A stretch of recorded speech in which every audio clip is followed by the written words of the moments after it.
இந்த ஆபரணங்களை கொடுத்துவிட்டு சீதையை தான் தேடி கொடுப்பதாக பிரதிஜை பண்ணி சுவாமி தனுங்கிற ராட்சசன் வாலி துஷ்டன் சுக்ரீவன் யோக்கியன்னு சொல்லியிருக்காள். நான் வாலியை வதம் பண்ணி உனக்கு கிஷ்கிந்தா ராஜ்யம் தரையணும் ஒப்பந்தம் பண்ணிட்டாள். நம்ம பூக்கிரிய நிகிரகம் பண்ணி ஒரு ராஜ்யத்தை நல்லதா ஆக்குவது தப்பா ஆகாது. அதையும் தவிர்த்து சுக்ரீவனுடைய மனைவியை அவன் கிரகிச்சுக்கிண்டு இத்தனை காரியம் பண்ணினவனே வாலியை வதம் பண்ணலாமான்னு கேட்கறதும் தப்பு. அதையும் தவிர்த்து வாலி ராமன் 2 பேரும் சம்பாதம் பண்ணிட்டு ஒத்துருக்கு ஒப்புத்துக்கொண்டு வருவாள்.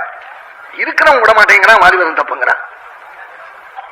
கட்சிக்காரன் 2 பேரும் நாங்க ராஜா போடுறோங்கிறான், வெக்கில் நல்ல கேஸ் விட மாட்டேங்கிறார். அப்படி சொல்லப்படாது. அவன் போறோம் ஐயா எங்களால கேஸ் நடத்த முடியல, நாங்க அழகா ராஜி பண்ணிக்கிறோம் திருப்தியாங்கிறான். இல்ல இல்ல நல்ல கேஸ் விட மாட்டேன்னா 2 வெக்கில என்ன அர்த்தம்? சுவாமி வாலி கட்டத்துக்கு பதில் சொல்றாள். வாலி ஒப்புத்துக்கிண்டு சந்தோஷமா ஒப்புத்துக்கிறான். வால்மீகியோ பரம தார்மிகர் வேத வித்து தர்ம விரோதமா தெய்வம் ஒண்ணு பண்ணியிருந்தா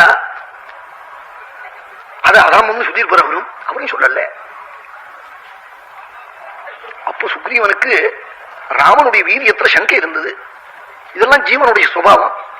என்ன புதுசா பார்த்திருக்கான் சொன்னபடி நடப்பா மாட்டானான்னு தோணாதோ. ஒரு பையனுக்கு பொண்ணை கொடுக்குறதால எத்தனை கவலைப்படுறான். அந்த ஆபீஸ் எல்லாம் போய் கேட்கறான்னு யோக்கியனா அதா இதான் கேட்டுக்கிறான். அப்படி இருக்கிற போது ஒரு பெரிய காரியத்துல சங்கப்படுறது சரிதானது. என்ன சங்கப்பட்டா ராமனுடைய வீரியம் வாலியை வதம் பண்ண முடியுமா யோஜனை பண்ணினான். அதுக்காக தன் கதையெல்லாம் இவன் சொல்லிவிட்டான். தனக்கும் வாலிக்கும் ஏற்பட்ட மனஸ்தாபங்களை எல்லாம் அழகா சொல்லிவிட்டான். சொல்லிட்டு ஒரு பெரிய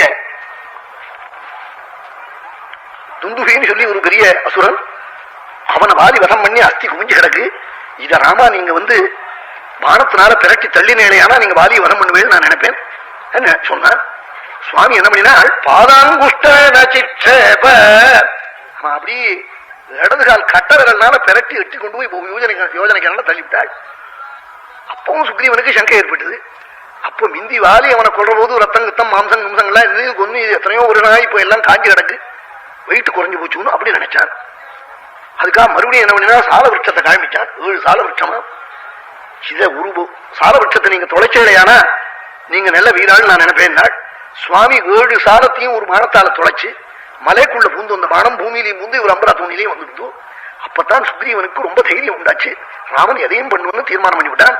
ராமா நீங்க எதையும் பண்ணுவேன்னு சொன்னான்.